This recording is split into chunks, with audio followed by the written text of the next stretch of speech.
निगाहें रख आसमां पे, घुमा दे तू रुख दरिया के।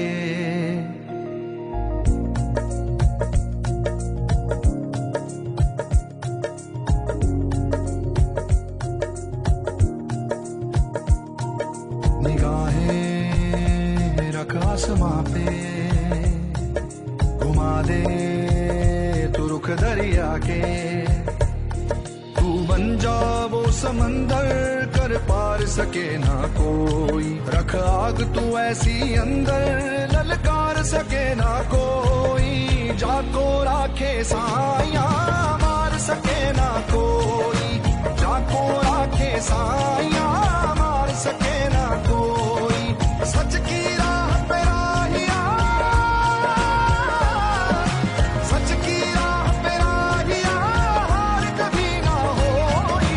जाको राखे साया, मार सके ना कोई। जाको राखे साया, मार सके ना कोई।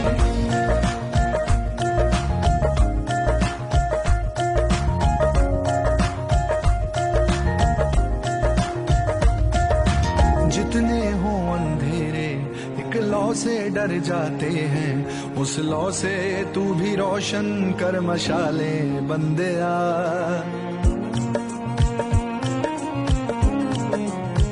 ओ जितने हो अंधेरे एक लौ से डर जाते हैं, उस लौ से तू भी रोशन कर मशाले बंदिया। अब तो ये मौका है, तू हिम्मत वो दिखला दे कि जमाना दे ये तेरी ही मिसालें बंदिया। ऐसा इतिहास रचा दे नकार सके ना कोई। औलाद हो तेरे इरादे, ललकार सके ना कोई। जाको राखे साया, मार सके ना कोई। जाको राखे साया, मार सके ना कोई। सच की राह पे राहिया, हार कभी ना होई। जाको राखे साया, मार सके ना कोई। जाको राखे साया, मार सके ना कोई। दिन न देखे रात न देखे, ये कदम बरसात न देखे। कल करी तू कैसी कर दे, ठहराऊं कल रात न देखे। दिन न देखे रात न देखे, ये कदम बरसात न देखे। कल करी तू कैसी कर दे, ठहराऊं कल रात न देखे। तू खेल जाए ऐसी बाजी कि पछाड़ सके ना कोई। ओ लहू जो तेरा राजी, ललकार सके ना कोई। जाको राखे साया, मार सके ना कोई। जाको राखे साया, मार सके ना कोई। सच की राह पे राहिया, हार कभी ना होई। जाको राखे साया, मार सके ना कोई। जाको राखे साया, साया, साया,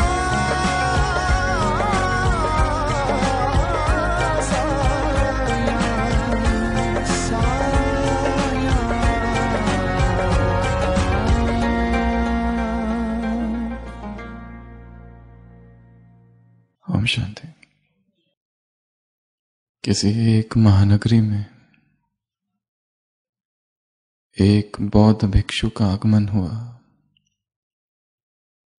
उसका नाम थोड़ा अजीब था, कोटिकर्ण। जब उसने संन्यास दीक्षा नहीं ली थी, तब वो बहुत धनवान था और उसके कानों में स्वर्ण की बालियां लगाता था, इसलिए उसका नाम था कोटिकर्ण।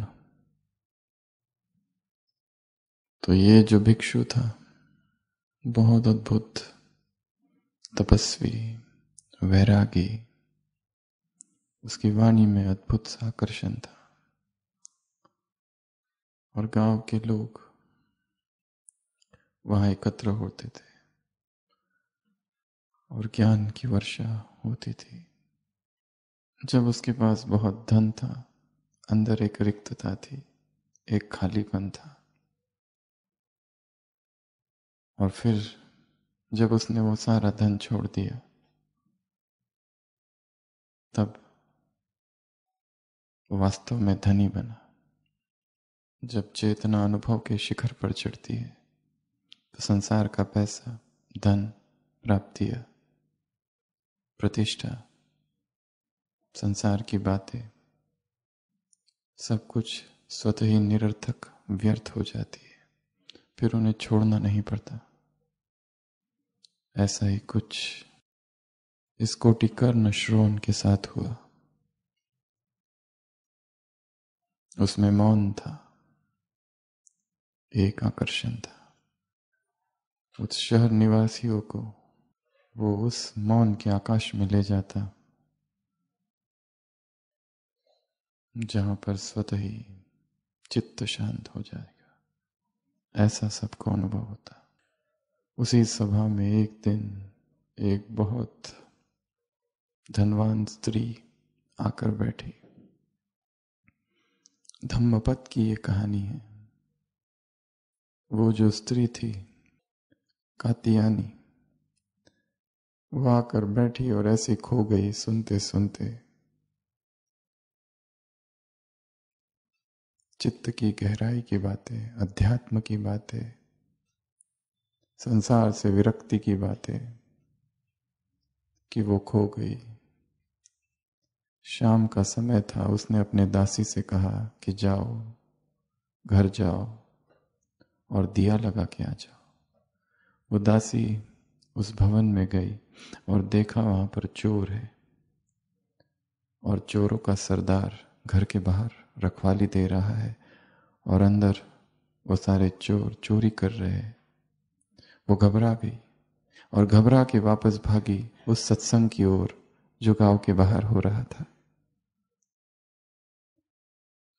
उस घबराई हुई दासी को देखकर चोरों के सरदार ने उसका पीछा किया और वो भी वहीं आ पहुंचा जहां वो दासी आई। और उस दासी ने अपनी स्वामिनी से कहा कि जल्दी चलो, घर में चोर घुस आए हैं। परंतु वो गृह स्वामिनी ऐसी खोई हुई थी, अमृत वचन सुनते सुनते, कि सुनते हुए भी नहीं सुन रही थी और देखते हुए भी कुछ नहीं देख रही थी। दासी ने फिर कहा, चलो, वो चोर सेंध लगा रहे हैं, वो चोर घर के अंदर घुस रहे, सारा सामान, स्वर्णाभूषण लूट कर ले जा रहे हैं। वो कात्यायनी कहती, वो श्राविका कात्यायनी कहती है कि वो जो लूट के लेके जा रहे हैं वो सब नकली है। मैं जब अज्ञान में थी तो उन्हें असली समझती थी, पर अब जब ज्ञान के नेत्र खुले हैं तो वो सब कुछ नकली है। जो लोग चुरा के ले जा रहे हैं उनको चुरा ले जाने दो। जब उनकी भी आंखें खुलेगी तो वो भी जानेंगे कि वो सभी स्वर्ण राशि नकली है। चोरों का सरदार वहां बैठा है चुपके से और सुन रहा है, और अचानक से बिजली सी कौंध गई। अचानक से महापरिवर्तन का वो समय था उसका। शायद किसी जन्म की पुण्य राशि हो। पारमिता, बौद्ध भाषा में उसको पारमिता कहते हैं, पाली भाषा में। पता नहीं किस जन्म की पारमिताएं होगी कि अचानक से कुछ हुआ, अंदर चेतना झंकृत हुई। वो गया और अपने साथियों से कहने लगा कि ये जो धन की पोटलियां यहीं छोड़ दो, सब नकली है। क्योंकि असली का ज्ञान, असली की झलक अब मुझे मिली है। वो बाहर नहीं, वो भीतर है। उस गृह स्वामिनी ने कहा था कि मुझे वो ज्ञान मिला है, मुझे वो स्वर्ण मिला है जो मेरे ही भीतर है, जो मेरे ही भीतर चमक रहा है। और उसके वो वचन उस चोरों के सरदार के भीतर ऐसे घुस जाते हैं कि द्वार पट खुल जाते हैं बुद्धि के, चेतना के। वो कौन सा धन है जिसकी जागृति हुई? वो धन स्थूल नहीं, वो एक ऐसा धन है जो अदृश्य है, जो कोई चुरा नहीं सकता, कोई छीन के नहीं ले जा सकता, जो वो अविनाशी है, और वो ज्ञान है। ज्ञान वो धन है। इसलिए हमारी साधना ज्ञान की साधना है। इस ज्ञान को जिसने जिस रीति से धारण किया, और उतना ही वो परिपक्व होगा। कम धारण किया है तो कम परिपक्वता, ज्यादा धारण किया है तो ज्यादा परिपक्वता। किस रीति से किया है, कितना किया है, और उस ज्ञान का कर क्या रहे। तो आज की मुरली में बाबा ने ज्ञान को क्या कहा? धन का राजा। संसार में जितना जो भी है, उन सभी धन का राजा ज्ञान है। शक्तियों का वर्णन है। ज्ञान की शक्ति क्या करती है? क्या कहा आज की मुरली में? क्या करती है ये शक्ति? तुम्हें क्या बना देती है? क्या बना देती है? परमार्थी बना देती है। क्या बना देती है? पद्मा पदम भाग्यशाली बना देती है। क्या बना देती है? सर्व प्राप्तियां करा देती है। सूक्ष्म धन जिसके पास है, उसको कभी भी स्थूल धन की कमी नहीं होगी। अगर स्थूल धन की कमी है तो जरूर सूक्ष्म धन की कमी है। ज्ञान धन स्थूल धन को खींचता है। इसके लिए ज्ञान को बढ़ाना है। जहां तक ज्ञान अभी हमने समझा है वो संपूर्ण नहीं है, अभी बहुत बाकी है समझना। सुनाने वाले ने सब कुछ सुना दिया है, पर हमारी समझ अभी भी पूर्ण नहीं है। स्थूल धन, सूक्ष्म धन स्थूल धन को खींचेगा, और स्थूल धन प्रकृति के पदार्थ को खींचेंगे। इसलिए ऐसे व्यक्ति के पास और किसी चीज की आवश्यकता नहीं होगी। जो चाहिए, जिस समय चाहिए, जहां चाहिए, वो स्वतः मिलेगा, आवश्यकता अनुसार मिलेगा, और भविष्य में भी जन्म जन्म के लिए सर्व प्राप्तियां होगी। राजा बनेगी आत्मा। ज्ञान शक्ति है। Knowledge is power. शक्ति के रूप में उसे लेना है। आत्मा में शक्तियां धारण करनी है, और ज्ञान वो शक्ति है। और केवल ज्ञान किसी को शक्तिशाली नहीं बनाता, ज्ञान का चिंतन शक्तिशाली बनाता है। ज्ञान का मनन शक्तिशाली बनाता है। ज्ञान को अंदर समाने दो। ज्ञान का अनुभव शक्तिशाली बनाता है। एक है सूचनाएं, इंफॉर्मेशन, मैं आत्मा हूं, वो परमात्मा है, आत्मा के ये गुण, परमात्मा के वो गुण, ये परम धाम, ये संगम युग, ये भगवान आया है, ये ब्रह्मा तन में आया है, विनाश सामने खड़ा है, जाने का समय आ गया है। सूचनाएं बहुत एकत्र की है,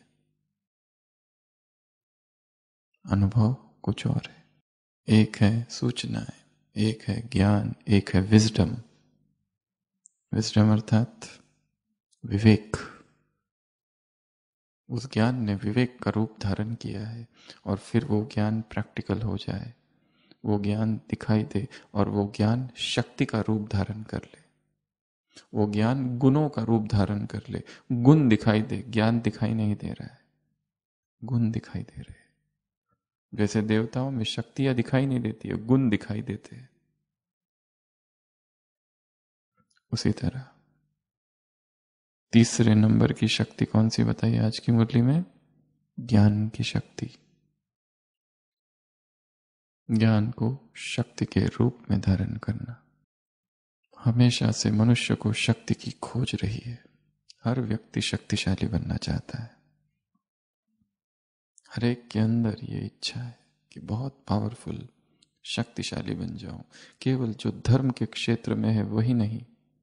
क्यों ये सारे cartoon, comics, magazines, TV serials, movies ऐसे किरदारों पर बनी जिनमें सुपर पावर्स थी, जैसे कि स्पाइडरमैन, सुपरमैन, ही मैन, बैटमैन, बैटवुमन, वंडर वुमन। बहुत बड़ी लिस्ट है। एक मकड़ी काटती है तो मकड़ी की सारी शक्तियां उसमें आ जाती है, वो स्पाइडरमैन बन जाता है। दीवार पर चढ़ने लगता है, एक्सेलरेटेड हीलिंग। कोई चोट लगती है तो तुरंत घाव भर जाता है। इंक्रीज फ्रेजिलिटी, शरीर में लोच आ जाती है। कूदने लगता है, पावर आ जाती है, super powers, super agility, super strength, wall crawling. अचानक से शक्तियां जागृत हो जाती है। एक साधारण व्यक्ति था, सुपरमैन बन जाता है। ये सुपर पावर्स की कल्पना हमेशा मनुष्य ने की है। भारतीय दर्शनों को देखो तो उसमें सिद्धियां है। आज की मुरली में बाबा ने सिद्धियों को भी याद किया। क्या कहा सिद्धियों के बारे में? तुम्हें सिद्धियां स्वीकार नहीं करनी है। सिद्धियों का वर्णन पतंजलि योग सूत्र में है कि जो भी योग के मार्ग में साधना करेगा उसे सिद्धियां मिलेगी। अष्ट सिद्धियां, 108 सिद्धियां, ढेर सारी सिद्धियां है। पानी पे चलना, आकाश गमन, संजीवनी सिद्धि, अहिमा, महिमा, गरिमा, बहुत सारी सिद्धियां है। जो चाहिए वो सामने आ जाए। छोटा हो जाना, बड़ा हो जाना, भारी हो जाना, हल्का हो जाना, अष्ट सिद्धियां। हमेशा भारतीय दर्शनों में भी शक्ति, जो असुर थे वो तपस्या करते थे, किस लिए करते थे? शक्ति के लिए। और ये जो विदेश के लोग जिन्होंने ये सारी फिल्में बनाई, वो धर्म को नहीं मानते परंतु शक्ति को जरूर मानते हैं। शक्ति चाहिए, सुपर पावर्स। आसमान में उड़ने लगूं, कोई मर रहा है उसे जाके बचा लूं, कोई पूरी की पूरी बस उठा लूं, शक्तियां। परंतु सारी शक्तियों का स्रोत एक ही है। एक को साथ लो, सारी शक्तियां सध जाएगी। सारी शक्तियां उस एक में समाई है। कितना उस एक के प्रति हम एकाग्र है, अपने आप सर्व शक्तियां हम में आने लगेगी। हमारे सामने फिर ये Superman, Spiderman, Batman, Steel Man, He Man, Iron Man, Shaktimaan, इनमें शारीरिक शक्ति है, पर शारीरिक शक्ति के साथ मन की भी शक्ति है। आने वाले खतरों का पहले ही अंदेशा हो जाता है। सुपर सेंसेस, पहले ही पता चल जाता है क्या होने वाला है। इंक्रीज मूवमेंट्स, शक्तियां। तो आज की मुरली किस पर है? शक्तियां। क्या है ये शक्तियां? वो नहीं, ये शक्तियां क्या है? वर्षा है। ये शक्तियां वरदान है। तीसरा, जन्म सिद्ध अधिकार है। चौथा, ये शक्तियां दवा है। ये शक्तियां माजून है। ये शक्तियां क्या है? और क्या क्या है? मुरली से बाहर ये शक्तियां शस्त्र है तुम्हारे। ये शक्तियां मंत्र है तुम्हारी। ये शक्तियां क्या है? दवा, सूक्ष्म सुरक्षा कवच है तुम्हारा। ये शक्तियां क्या है? प्रॉपर्टी है तुम्हारी, जायदाद है तुम्हारी। ये शक्तियों की गिफ्ट बाप ने तुम्हें संगम युग पर दी है। शक्तियां उपहार है, प्रेजेंट है। शक्तियां प्राप्तियां है, शक्तियां सौगात, शक्तियां तुम्हारा भाग्य है। और क्या है शक्तियां? आशीर्वाद है भगवान का, श्रृंगार है, अभिमान। कितनी हमने शक्तियां धारण की है। बाबा आज किसको देख रहे हैं? शक्तिशाली बच्चों को देख रहे हैं। स्पिरिचुअल पावर्स हमने जब से ज्ञान में आए तब से अब तक कितनी अपने अंदर स्पिरिचुअल पावर्स भरी है। कितनी भरनी चाहिए थी, कितनी भरी। बाबा ने कहा सदा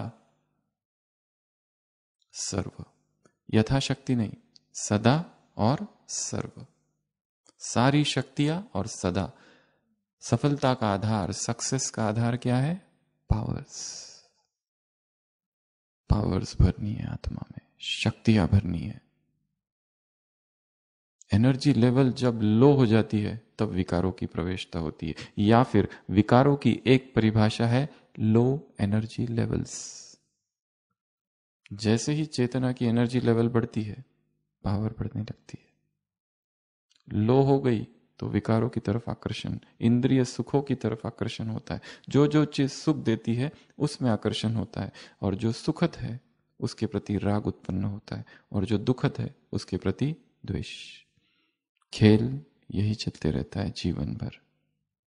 जो जो सुखद संवेदना है उसके प्रति राग और एडिक्शन, फिर वही चाहिए। उसमें उस व्यक्ति का कोई संबंध नहीं है। व्यक्ति बीड़ी पीता है, दारू पीता है, वो एडिक्शन वास्तव में वो बीड़ी या दारू के प्रति है ही नहीं। वो पीने से उसके शरीर में जो तन बदन में सुखद संवेदनाएं उत्पन्न होती है, सुख की अनुभूति होती है, उसके प्रति वो एडिक्शन है। काम विकार, उस दूसरे व्यक्ति से कोई संबंध ही नहीं है। उसका संबंध उत्तेजनाओं से उत्पन्न सुखद संवेदनाओं से है। ये बहुत बहुत गहरी बात है। वो एडिक्शन व्यक्ति के प्रति नहीं है। इसके लिए स्त्री से या पुरुष से घृणा करके कभी भी व्यक्ति ब्रह्मचारी नहीं हो पाया, मुक्ति हुई नहीं काम से। काम से मुक्ति का एक ही मार्ग है, समता भाव, साक्षी भाव। जो कुछ शरीर पर प्रकट हो रहा है उसे साक्षी होकर देखना, सुखद दुखद जो कुछ भी भोक्ता भाव से देखेंगे तो उसमें डूब जाएंगे। फिर वो खींचेगा और उसकी स्मृति खींचेगी। अतीत के भोगे हुए भोग आत्मा को स्मृति में आते ही फिर से नीचे गिरती है चेतना। इसके लिए काम से मुक्ति का मार्ग है काम को समझना। वो कार्य किस तरह से करता है, उसके प्रति नफरत, उसके प्रति घृणा करके संपूर्ण मुक्ति नहीं हो सकती। ऊपर ऊपर से चेतन मन के तल पर मुक्ति होगी, बस अल्पकाल के लिए होगी, लंबे समय के लिए नहीं होगी, सदा के लिए नहीं होगी। और जैसे कहा, जैसे ही एनर्जी लेवल लो होती है विकारों का आकर्षण चालू होता है। जैसे एनर्जी हायर लेवल पर पहुंचती है फिर वहां कोई विकार नहीं है। निर्विकारी अवस्था पुरुषार्थ नहीं परिणाम होगा। पवित्रता पुरुषार्थ नहीं परिणाम है, रिजल्ट किसी और चीज का। तो शक्तियां तुम्हारा श्रृंगार है, शस्त्र है, जन्म सिद्ध अधिकार है, वर्षा है, वरदान है, कितनी सारी बातें कह दी। ये शक्तियां तुम्हारी सेवाधारी है। और तुम कौन? चतुर सुजान। कितनी शक्तियों का वर्णन किया आज? पहली तन, दूसरी मन, तीसरी धन, और चौथी संबंध। सबसे ज्यादा वर्णन किसका किया? धन का। इतना सा वर्णन है। ज्ञान का, मन का तो इतना सा ही है, 2 लाइनें हैं। धन का सबसे ज्यादा वर्णन है। सबसे ज्यादा वर्णन किसका है? तन का। 2 बड़े बड़े पैराग्राफ। मन की शक्ति के बारे में क्या कहा? मन की शक्ति अर्थात संकल्प शक्ति, मन की शक्ति अर्थात शुभ श्रेष्ठ कल्याणकारी संकल्प, मन की शक्ति अर्थात जो मन कभी उदास ना हो, ऐसा पावरफुल माइंड जो घबराए नहीं, जो भटके ना, जो एकाग्र रहे, जो दुख को ग्रहण ना करे, उसको कहेंगे पावरफुल माइंड। चारों तरफ से विरोध ही विरोध, चारों तरफ से निंदकों की सेना पीछे पड़ी है, चारों तरफ से तलवार लेकर लोग पीछे पड़े हैं मारने के लिए, परंतु योगी तटस्थ है, व्यर्थ से मुक्त है। उनके व्यर्थ संकल्प योगी को प्रभावित नहीं करते, क्योंकि योगी के पास क्या होता है? The powerful mind. उसके लिए यह सब खेल है, मिथ्या है, व्यर्थ है। मन की शक्ति अर्थात संकल्प की शक्ति, एकाग्रता की शक्ति, जो मन भटके ना। मन की शक्ति अर्थात मास्टर सर्वशक्तिवान, जहां पर सारी शक्तियां जब चाहो, जहां चाहो, जितना समय चाहो, जब आह्वान करना चाहो आ जाए, सेवाधारी हो जाए शक्तियां। ये क्या कहती है? अलंकारिक भाषा है।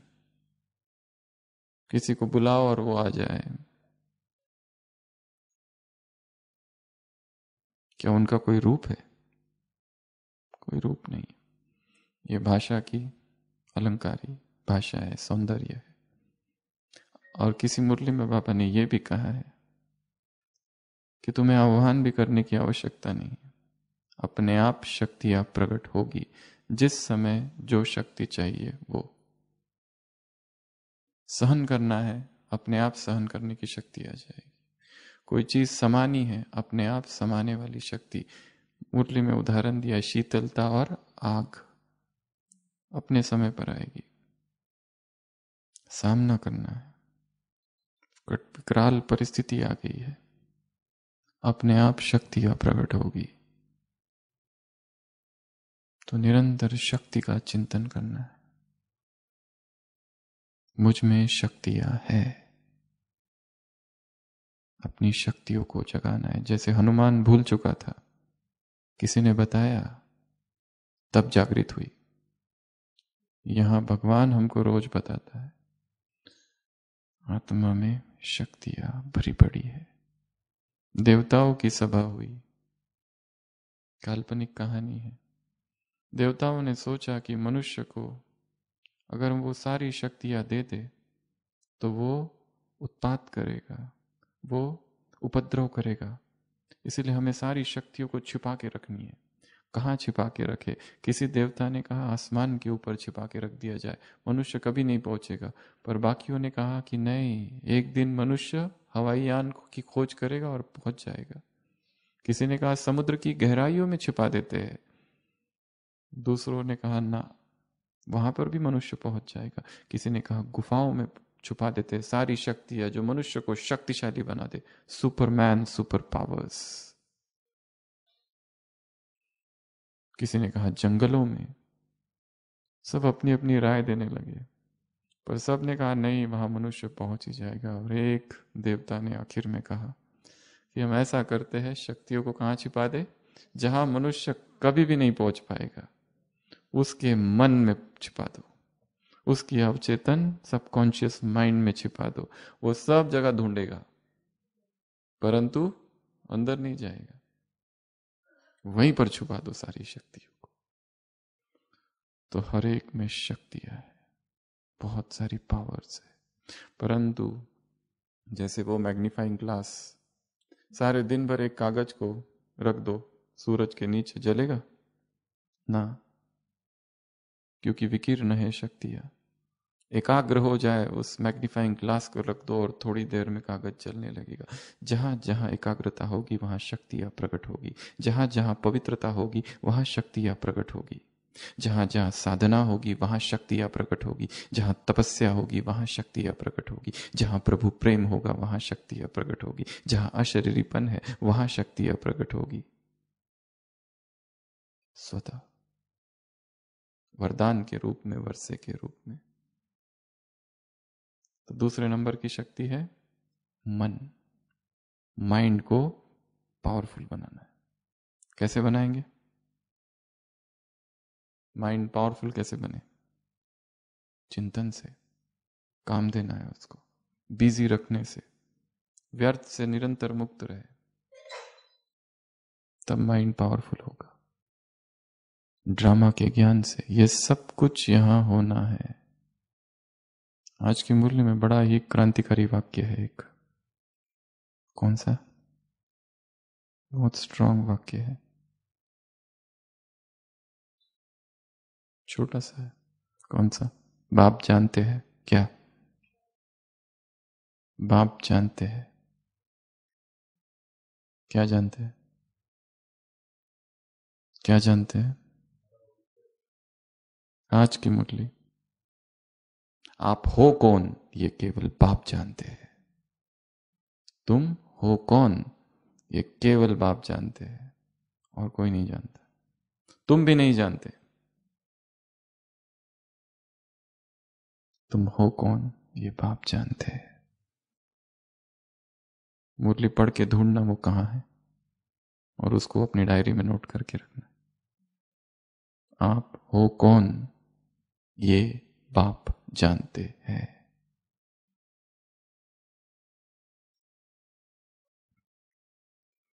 मन को स्ट्रांग बनाने के लिए चाहिए चिंतन।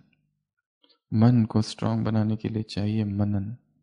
मन को स्ट्रांग बनाने के लिए चाहिए अध्ययन, रीडिंग। हर दिन एक अव्यक्त मुरली का अध्ययन। साकार मुरली जो चल रही है वो चल रही है, पर हर दिन एक अव्यक्त वाणी का अध्ययन कंपलसरी। मन को आदत डालनी है। मन को आदत है, उसे बाकी सब करना है, चिंतन नहीं करना है, क्योंकि उसे व्यर्थ अच्छा लगता है, व्यर्थ में इंटरेस्ट है। इसके लिए ज्ञान का अध्ययन करना, ज्ञान का चिंतन करना, ज्ञान में बुद्धि लगाना बहुत मेहनत का काम है, बहुत मेहनत है। मन शक्तिशाली बनेगा लिखने से। नए नए टॉपिक्स पर लिखना है। मन शक्तिशाली बनेगा एकांत में रहने से। मन शक्तिशाली बनेगा मौन से। उसे मौन में ले जाना है बीच बीच में, जब भी समय मिले। शब्द मन की शक्तियों को कम करता है। बोल, उसको सभी बोल से मुक्त कर देना। दिन में 2 घंटा, 3 घंटा, 4 घंटा, कभी 6 घंटा, अगर सेवाएं देखते हुए, और बहुत सारी सेवाएं मौन में रहकर की जा सकती है। और जिस दिन हम मौन में रहकर सेवा करेंगे, उस दिन पता चलेगा कि जब बोल बोल के सेवा की जाती है तो कितनी शक्तियां खर्च हो रही है, कितनी ऊर्जा का हास हो रहा है। मन को स्ट्रांग बनाना है। बाबा ने कहा ज्ञान की एक एक पॉइंट का अनुभव करो।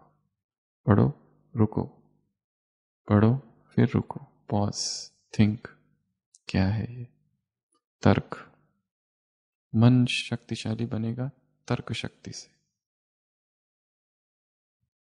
मन के 3 काम हैं, थिंकिंग, फीलिंग, डिजायरिंग। सोचना, महसूस करना, फील करना, और तीसरा इच्छा करना। ये मन के 3 फंक्शंस है। इन तीनों पर काम करना है। सोच पर काम करना, फीलिंग्स, इमोशंस पर काम करना, और तीसरा डिजायर्स पर काम करना। मन क्या चाहता है? कितना भी त्याग के मार्ग में आगे चले गए, परंतु भोग की इच्छा उसमें छिपी है। मन की इस टेंडेंसी को समझना है, वो किस तरह से काम करता है। दबन हुआ है कहीं ना कहीं, छिपा के, दबा के रखा है। मन को स्ट्रांग बनाने के लिए मन को पहले समझना होगा। वो कहाँ कहाँ बिखरा है, उसे क्या क्या चाहिए, उसको फेस करना है। हम उससे भागते हैं। विकार के संकल्प उत्पन्न हुए तो हम उसको दबा देते हैं, नहीं नहीं नहीं, ये नहीं है, उसको देखो, ये है, इसका स्रोत कहाँ है, क्यों प्रकट हुआ। जरूर दिन भर कुछ देखा या सुना या पढ़ा जिससे वो इच्छा मन में प्रकट हुई। काम अवचेतन मन पर करना है, गहराई में करना है। ऊपर ऊपर से बहुत काम किया है, उससे विकार तो हटे, पर सतही ऊपर से अंदर से अभी भी है, छिपे है। तो दूसरी शक्ति है मन की शक्ति। तीसरी शक्ति है धन, जिसकी हमने चर्चा की। तो ज्ञान धन को बढ़ाने के लिए क्या करेंगे, फिर से अव्यक्त मुरलियों का अध्ययन, साकार मुरली का अध्ययन, ज्ञान की चर्चा। हमारे मुख से ज्ञान निकलना चाहिए, तो ज्ञान के संस्कार ब्रेन में पड़ेंगे। जैसे कोई एक मार्ग होता है जंगल में, बार बार लोग वहां से जाने लगे तो एक पगडंडी तैयार होती है, वैसे ही न्यूरल पाथवेज क्रिएट होंगे यहां पर ज्ञान के नए संस्कार। वो कब होगा, ज्ञान को उगारने से, बोलने से, चर्चा करने से। आपस में ज्ञान की रुरियान, आपस में ज्ञान की चर्चा कि ये क्या कह दिया उसने, ये क्या था मुरली में, इसका अर्थ क्या है, शब्दार्थ क्या है, भावार्थ क्या है, गुणार्थ क्या है, वाक्यार्थ क्या है, एक एक शब्द का अर्थ क्या है। ये नया शब्द है, तुम बच्चों को, बाप को उकीर रहता है, ये उकीर क्या है, ये माजून क्या है, ये चौप चीनी क्या है।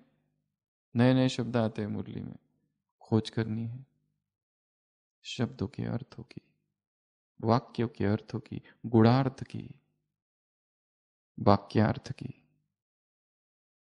साधारण से दिखने वाले शब्दों के पीछे गहराई है, क्योंकि बोलने वाला उस परम धाम से उतर कर बोलता है अव्यक्त में। हम व्यक्त में नीचे है, स्पीकर यहां बैठा है, ऑडियंस यहां है, शब्द कानों पर पड़ रहे पर अर्थ खो रहे। वो अगर यहां है तो हमें भी अपने आप को उसी लेवल पर ले जाना पड़ेगा। वेवलेंस, फ्रीक्वेंसी मैच तब होगी, नहीं तो हाथ में केवल शब्द रहेंगे, खाली शब्द, कोरे शब्द, निपट शब्द, आत्मा शक्तिशाली नहीं होगी। तो तीसरी शक्ति है ज्ञान की। चौथी संबंध। दो संबंध है, एक बाप से और दूसरा परिवार से, और दो चीजें मिलती है अगर संबंध अच्छे रहे तो। कौन से? स्नेह। कैसा स्नेह? अविनाशी, निस्वार्थ और सहयोग। तो एक संबंध बाबा से है, मुरली में कहा वो इंजीनियर भी है, वो वकील भी है, वो जज भी है, वो सब कुछ है। उसका दूसरों को अनुभव तब करा सकेंगे जब खुद किया है। वो गाइड है। जीवन में समस्या है, मुश्किल है, समझ नहीं आ रहा है क्या करना है, और हम क्या करते हैं, सबको पूछते हैं, उस एक को छोड़कर। उसको छोड़ना ही नहीं जब तक वो उत्तर ना दे। वो उत्तरों का सागर है। उसकी एक महिमा क्या है? वो समाधान का सागर है। हर प्रश्न का उत्तर है उसके पास। वो प्रैक्टिकल ज्ञान का सागर है, केवल ज्ञान का सागर नहीं, प्रैक्टिकल ज्ञान का सागर है। वो थियोरी का सागर नहीं है, प्रैक्टिकल ज्ञान का सागर है। तो उस संबंध को शक्तिशाली बनाना ताकि सहयोग और स्नेह मिले, और इस परिवार में जो संबंध है उसमें भी श्रेष्ठ भावना है, जो भगवान की भावना है, चाहे कैसा भी कोई हो, कितने भी अवगुण किसमें हो। एक मुरली में बाबा ने कहा है, बाप और बच्चे में क्या अंतर है? बच्चे अगर किसी में 9 गुण है और 1 अवगुण है तो बच्चे उस अवगुण को देखते हैं, और बाप क्या करते हैं, किसी में 1 गुण और 9 अवगुण है तो बाबा उस गुण को देखते हैं। यही अंतर है दोनों में, और ये बहुत बड़ा काम है। किसी में इतनी सारे अवगुण ही अवगुण दिखाई दे रहे हैं, उसमें गुण देख लेना। वास्तव में हम ज्यादा उन्हीं से सीखते हैं जो हमारे अवगुण देखते हैं, जो हमारे प्रति बहुत शुभकामनाएं रखते हैं, बहुत प्यार रखते हैं और हमेशा ही सहयोग देते हैं। उससे हम कम सीखते हैं। ज्यादा किससे सीखते हैं?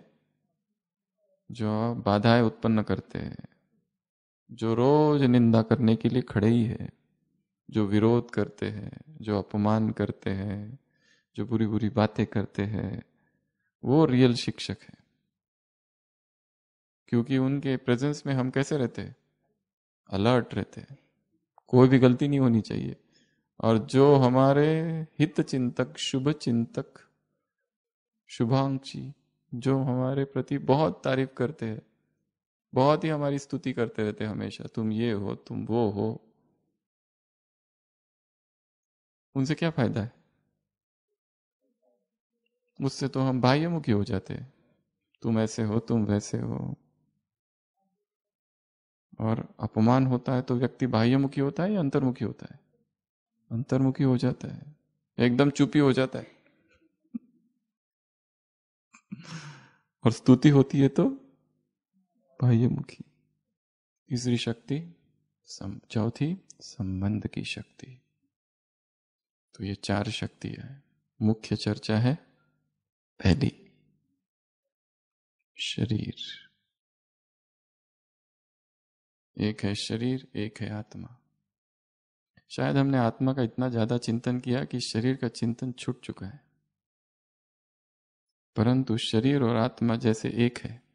क्योंकि अगर आत्मा, शरीर में कुछ होता है तो आत्मा को कुछ होता है, अगर आत्मा को कुछ होता है तो शरीर को कुछ होता है। आज की मुरली में एक भाग की चर्चा है केवल कि आत्मा अगर शक्तिशाली हो जाए तो शरीर पर क्या होता है। पर यदि शरीर शक्तिशाली होता है तो उसका भी आत्मा पर प्रभाव पड़ेगा। यदि शरीर निरोगी है तो अपने आप आत्मा भी निरोग का अनुभव करती है। और शरीर जिस दिन बीमार है उस दिन योग करने की इच्छा होती है क्या? 102 बुखार, करो अशरीरीपन, परम धाम में जाओ, जाती है क्या आत्मा? बदन दर्द हो रहा है, उठने की इच्छा होती है अमृत वेला?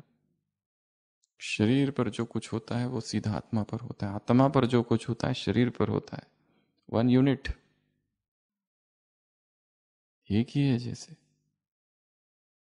हम कहते तो है मैं आत्मा हूं, मैं आत्मा हूं, आत्मा हूं, पर जब शरीर की बीमारी आती है तो आत्मा उड़ जाती है, फिर मैं शरीर हूं, बस यही रह जाता है। तो 4 शक्तियों में पहली बाबा ने कहा शरीर, दूसरा बताया मन को शक्तिशाली बनाना, तीसरा बताया धन ज्ञान को बढ़ाना, चौथा बताया संबंध, संबंध को ठीक ठाक करना। अपने जो संबंधों में फ्रैक्चर्स हुए हैं, टूटे हैं, रिपेयर की आवश्यकता है, उसको अमृत वेले बैठ के थोड़ा ठोक पिट करनी है सकाश के द्वारा। क्योंकि जब तक संबंध बिगड़े हैं तब तक योग नहीं लग सकता, उसी व्यक्ति का चिंतन चालू रहेगा। इसके लिए योग के लिए आवश्यकता है संबंध को ठीक कर दो, किसी को माफ कर दो और किसी से माफी मांग लो। 2 ही तो काम करने हैं, बड़े काम है पर ये, और यही नहीं होता। जीवन बीत जाता है पर किसी को हमने माफ किया ही नहीं है या किसी से माफी मांगी ही नहीं है। 2 ही काम है बस, सारा जीवन संवर जाएगा। माफी मांग लो या माफ कर दो, सारे संबंध ठीक। साधना का पथ है, सिद्धियां मिलेगी, सिद्धियां स्वीकार न करो। एक ये बात कही। इसके पहले कि हम शरीर की चर्चा पर आए, पहले बाकी सब पूरा कर लेते हैं, क्योंकि शरीर की चर्चा सबसे शक्तिशाली चर्चा है। शरीर की शक्ति, क्योंकि उसमें ढेर सारी बातें कही है। तो शक्तियों को इस मुरली में 3-4 बातें हैं। एक तो भविष्यवाणियां की है, क्या एक समय आएगा दृष्टि से तुम बिगड़े हुए काम को ठीक कर सकोगे, एक। दूसरा, तुम जो डायरेक्शंस दोगे वो सिद्ध होंगे। तीसरा, ख्याल ख्वाब में भी जो नहीं होगा जो वैसा वंडरफुल पाठ चलेगा। ठाकुर ही तैयार नहीं हुए तो भक्त कहां से आएंगे? तो हे ठाकुरो और ठाकुरानियों, तैयार हो जाओ, नहीं तब तक भक्त नहीं आएंगे। इष्ट हो तुम, विशेषताओं को प्रत्यक्ष करो। तुम हो कौन, बाप जानते हैं। यहां पर यह वाक्य आता है, तुम हो कौन, इन्वर्टेड कॉमा, बाप जानते हैं। तो सिद्धियां, शक्तियां। और बाबा ने एक बहुत जबरदस्त बात कही है कि सिद्धियों को स्वीकार नहीं करना है, नहीं तो सिद्धियों में खो जाएंगे। इसीलिए सभी धर्मशास्त्रों में कहा गया है कि सिद्धियों के प्रति आकर्षित ना होना। सिद्धियां आ गई कि पतन चालू हो जाता है। जैसे एक योगी बैठा है झाड़ के पास, समुद्र है, समुद्र में एक नाव जा रही है, बहुत सारे लोग हैं उसमें, 40 लोग। एक भगत उसके पास आता है कि हमने सुना है आप बहुत पहुंचे हुए महात्मा हो, हमें भी आपकी सिद्धियां देखनी है। वो कहता है अभी दिखाता हूं, और आदेश देता है हवा रुक जा। हवा को आदेश देता है, हवा रुक जाती है, वो नाव, वो जहाज डूब जाता है क्योंकि हवा रुक गई। और जितने लोग, सारे लोग उसके अंदर के मर गए, उनके मौत का जिम्मेदार ये शक्तियां खलास, विकर्म कर दिया ना सिद्धियां। इसके लिए सिद्धियां होगी। सिद्धियां जैसे कल क्या होने वाला है कईयों को पहले ही पता चल जाता है। थॉट रीडिंग, माइंड रीडिंग, किसी के मन को रीड कर लेना, किसी के थॉट को रीड कर लेना, ऐसे बहुत सारी चीजें। दूर श्रवण, दूर ध्वनि, स्वप्न में दिखता है किसी किसी को, दूर की चीजों को सुन सकते हैं, देख सकते हैं। बहुत बड़ी लिस्ट है सुपर पावर्स की, सिद्धियों की। पर वो आ गई और उसका यदि अभिमान हो गया तो पथभ्रष्ट हो जाता है योगी। इसके लिए सिद्धियां आएगी पर उसको छिपा के रखना है, या तो उसका वर्णन या नहीं करना है। करोगे तो अभिमान आएगा। जैसे बीच में एक बार एक माता मिली थी, तो वो कह रही थी कि सेंटर पर हम हैं, और जैसे ही मुरली क्लास पूरी हो जाती है तो सारे लोग मेरे इर्द गिर्द आके बैठ जाते हैं। क्यों? क्योंकि उसमें कुछ हीलिंग पावर आ गई है। किसी के घुटने में दर्द है, मैं ऐसे हाथ रखती हूँ, ध्यान लगाती हूँ तो वो दर्द चला जाता है। किसी को कुछ हो रहा है तो मैं कुछ करती हूँ तो कुछ हो जाता है।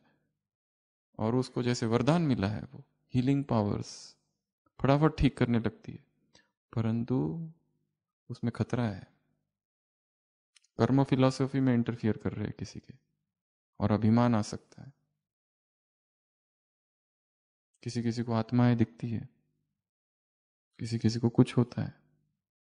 तो ये सारी सिद्धियां हैं, पर बहुत खतरे हैं इसमें।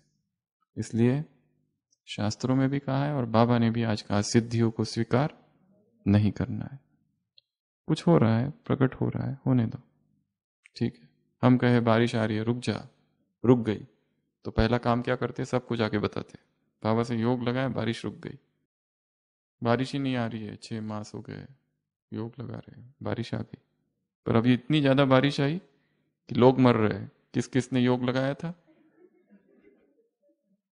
प्रकृति अपना काम कर रही है, उसको करने दो। प्रकृति को सकाश ही देनी है तो ये सकाश नहीं दो कि बारिश आ जाए या रुक जाए, पवित्रता की सकाश दो बस।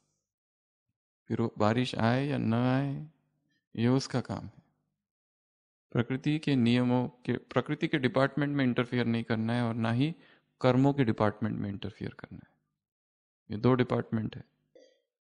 मैं पतित को पावन बनाने आया हूं। तुम्हारी खांसी से मुझे कोई लेना देना नहीं, ना तुम्हारे शरीर की बीमारी से मुझे कोई लेना देना है, ना तुम्हारे धंधे से मुझे कोई लेना देना है। मुरलियों में आता है। हाँ, वो संबंध है तो सुना सकते हैं, बता सकते हैं, पर भोगना तो हर एक को अपनी बीमारी खुद है। तो अभी आते हैं मुख्य पर, शरीर। क्या कहा शरीर की शक्ति के लिए? जब आत्मा स्वस्थ है तो क्या होता है शरीर में? सूली से काटा, बीमारी, हिसाब किताब, सूली से काटा एक। दूसरा, बीमारी के चिन्ह इतने प्रकट नहीं होते और चेहरे पर नहीं दिखाई देते। कष्ट की अनुभूति नहीं होगी। कष्ट के वाइब्रेशन वो आत्मा नहीं फैलाएगी। कौन से वाइब्रेशन फैलाएगी? संतुष्टता की। हमने दादी जानकी को देखा है, सभी ने देखा है। शरीर में बहुत सारे हिसाब किताब थे, परंतु स्थिति बहुत ऊंची, टॉप। आत्मा स्वस्थ थी।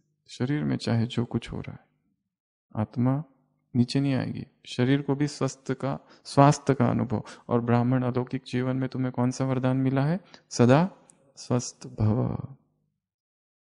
और यहां बाबा ने कहा 2 शक्तियों का वर्णन किया है जो बीमारी में यूज करनी है, समाना और सहन करना। सहन करना है शक्ति। जब चाहो तब शक्तियों का आह्वान करो। तुम मास्टर सर्वशक्तिवान हो, राजे हो, राजयोगी हो। बीमारियां जो कुछ हो रहा है, पहला तो वो आए ही नहीं, इसका पुरुषार्थ। और दूसरा, अगर आ जाती है तो सामना करना, सहन करना, अचल अडोल रहना, स्थिर रहना, शक्तिशाली रहना, शक्तियों का आह्वान करना, ये काम करना। और क्या हो जाएगा? आत्मा शक्तिशाली होगी तो ऐसी आत्मा क्या नहीं करेगी दूसरों के सामने अपनी बीमारी का वर्णन। सबसे ज्यादा बीमारी किससे बढ़ती है? जितना हजारों लोगों के सामने उसका वर्णन किया जाए, वो इधर प्रिंट होती रहती है। यहाँ पे दर्द है, वहां दर्द है, ये होता है, वो होता है। एक को सुनाया, वो गया, दूसरा आया, वो सुनना भी नहीं चाहता, फिर भी उसको सुना रहे हमें क्या क्या होता है। फिर वो गया, फिर तीसरा, फिर चौथा, फिर 5वां, सबको सुनाते फिर रहे क्या हो रहा है। बीमारी, मुझे सिर दर्द है, सिर दर्द है, सिर दर्द है, और बढ़ेगी। बाबा ने कहा वृद्धि होगी बीमारी की। कितना अच्छा वाक्य है। जितना वर्णन करेंगे। हाँ, कोई ऐसा व्यक्ति है कि जो जैसे डॉक्टर्स के पास जाते हैं, वो ठीक है, जब तक हम बताएंगे नहीं उनको पता कैसे चलेगा, निदान कैसे होगा, इलाज कैसे चालू होगा। परंतु जो दूसरे हैं, अनरिलेटेड लोग, उनके सामने अपनी बीमारी का वर्णन करना, बीमारी बढ़ेगी, बीमारी बढ़ेगी। और बीमारी आई तो क्या कहो? अव्यक्त महावाक्य क्या है बाबा के? वाह व्याधि वाह, खुशी खुशी से विदा हो जाएगी। तो जैसे हम कह रहे थे, शरीर और मन का क्या संबंध है, इसको समझना है और अपने बॉडी की भाषा रीड करनी है। कब शरीर आराम मांगता है उसको समझना है, क्योंकि कई बार ऐसा आएगा कि अचानक थकान आएगी, शरीर रेस्ट मांग रहा है और फिर भी हम उसको रेस्ट नहीं दे रहे और दौड़ा रहे उस घोड़े को, टूट कर गिरेगा। वो रेस्ट मांगता है कभी कभी। कभी कभी उसमें बहुत चपलता और बहुत शक्ति होती है, पर कभी कभी वो कहता है अभी बस रुक जाओ, रुक जाओ। हम कहते हैं नहीं, सेवा करनी है, कर रहे, और फिर धड़ाम से गिरता है। और शरीर को स्वस्थ रखना ये योगी का कर्तव्य है, क्योंकि जब शरीर बीमार पड़ता है तो आत्मा भी बीमार होती है। प्रभाव तो पड़ता ही। ऐसे इक्के दुक्के महान योगी है जो बहुत ऊंचे है, शरीर को कुछ भी हो रहा है पर उनको प्रभाव नहीं है। हमें याद है एक बार हम दिल्ली में थे, कॉन्फ्रेंस थी 2012 शायद, 11 या 12। अचानक फोन आया कि जानकी दादी की तबीयत बहुत खराब हो गई है रात में, जल्दी आ जाओ, कॉन्फ्रेंस छोड़ दो, आ जाओ। सुबह सुबह फ्लाइट ली और सुबह सुबह पहुंचे। रात में तबीयत बहुत खराब थी दादी की। सुबह सुबह गए कॉटेज में, दादी कहाँ है? डायमंड हॉल में क्लास चालू है। ठीक हो गई? हाँ, सुबह ही ठीक हो गई। प्रकृति जीत आत्मा थी। तो हमें भी ऐसा प्रकृति जीत बनना है। 1-2 बातें और है शरीर की, ट्रैफिक कंट्रोल के बाद सभी अलर्ट होके बैठेंगे। स्वमान, मैं मास्टर सर्वशक्तिवान हूं, मुझ में शिव की सारी शक्तियां है, मैं शिव शक्ति हूं, सब शक्तियां मुझ में समाहित है। इस शक्तिशाली स्वमान के साथ ये टाइटल भी है और श्रेष्ठ स्थिति भी है। बाबा ने कहा शक्तियां अगर नहीं होगी तो अर्जी डालते रहेंगे, तो अर्जी डालने वाले नहीं, राजी रहने वाले बनो। तो जैसे कहा कि आत्मा का प्रभाव शरीर पर पड़ रहा है, आत्मा स्वस्थ है तो शरीर स्वस्थ है, उसी तरह यदि शरीर स्वस्थ है तो आत्मा भी पुरुषार्थ का उमंग उत्साह रहेगा उसमें। शरीर ही बीमार है, बार बार बीमार पड़ रहा है, तो टाइम जा रहा है, दवाइयाँ, हॉस्पिटल्स, ढेर सारी बातें, दिनचर्या डिस्टरबेंस, बुद्धि में वही चीज, इस उंगली में दर्द है, सारा ध्यान इस उंगली की तरफ है। कहां से योग और कहां से ज्ञान और ज्ञान की गहराई। तो स्वास्थ्य संबंधित 7 बातें हैं, A, B, C, D, E, F, G। A, अनाज की मात्रा कम करनी है। अपने आहार में अनाज की मात्रा कम करते जाओ। ढेर सारे रिसर्च अवेलेबल है, जिनको किताबें पढ़नी है पढ़ सकते हैं, जिनको मेडिकल साइंस की किताबें पढ़नी है वो भी पढ़ सकते हैं, जान सकते हैं क्या हो रहा है उससे। वो हेवी डाइट है। जितना आहार हल्का होगा, आत्मा अशरीरीपन का अभ्यास हो सकेगा। सुबह भी अनाज, दोपहर में भी अनाज, रात को भी अनाज। अनाज में 3 चीजें मुख्य है, दाल, रोटी, चावल। सुबह भी रोटी, दोपहर में भी रोटी, शाम को भी रोटी। हेवी डाइट है। योगी का आहार सूक्ष्म है। A, B, bakery. बेकरी और बेकरी प्रोडक्ट्स कब्ज करने वाले, कॉन्स्टिपेशन लाने वाले हैं। वो पचता नहीं है, वहां पर ठहरा रहता है।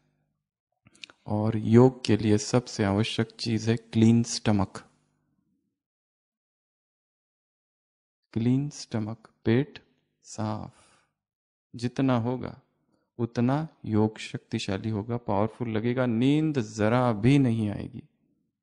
अनाज में थोड़े दोष है, प्रमाद है उसमें, नींद है, जड़ता है, आलस लाता है। इसलिए दोपहर में भोजन करने के बाद क्या करने की इच्छा होती है?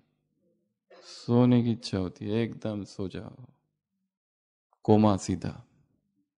अगर कोई ना उठाए और सेवा ना हो तो उठने का कोई चांस ही नहीं। इसलिए संसार में लोग संडे के दिन सबसे ज्यादा सोते हैं, कमी पूरी करते हैं।